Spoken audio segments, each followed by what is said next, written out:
আমাদের mister Mickey যখন গাড়ি হাতের সঙ্গে বেঁধে খাবার খেতে বসে তখনই ঘটে যায় এক ভয়াবহ কাণ্ড। আল্লাহ, আইয়ু, দুনিয়ার মানুষ এত খারাপ লোক। আমাদের মিকি সোনা সব থেকে বেশি বিপদে পড়ে যায় যখন বলা হয় এই সব থেকে ভারী জিনিসটা কোনটা সেটা নির্ণয় করে বের করতে। কোনটা সব থেকে বেশি ভারী? কোনটা হবে? আমার অটো চুরি করেছে তো কি হয়েছে, এখন আমি এটা দিয়েই সালে ট্রাক্টর কিনবো। দেখো আমি ট্রাক্টর কিনে ফেলেছি। বন্ধুরা, তোমরা আমার ভিডিও ভালো লাগলে লাইক করো, আর আমার এরকম ভিডিও আরো পেতে সাবস্ক্রাইব। আমি আপনাদের মাঝে আজকে তুলে ধরবো আমাদের প্রিয় বিলাই মিকি অ্যান্ড মাউলি দুজনের জীবন কাহিনী।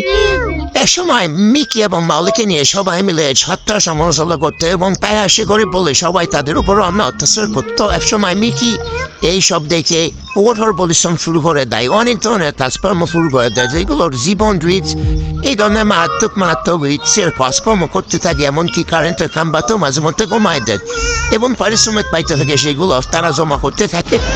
একসময় জমা করতে করতে এই ধরনের কাজকর্ম করতে করতে তা অনেক টাকা পয়সা হয়ে যায়। যখন টাকা পয়সা হয়ে যায় তখন সে কি করে সেটা আপনারা দেখলে বুঝতে পারবে। হ্যাঁ,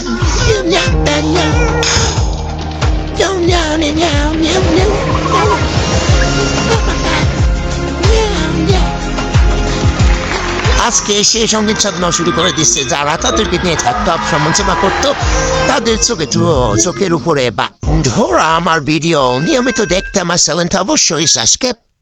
আজকে মিকি বিলাইয়ের সব কিছু আমি ধ্বংস করে দেবো। বিলাই দিন দিন অনেক বড় লোকে দেখেছে।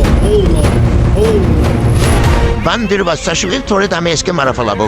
না, ওকে মারা যাবে না, বুদ্ধি ঘরে শুনতে হবে। তুই আমার ভোটটা নষ্ট করছিস না, ওকে ভোটটা না আদল করে খাওয়াবো, এরপরে তো মজা বুঝবা চান্দ।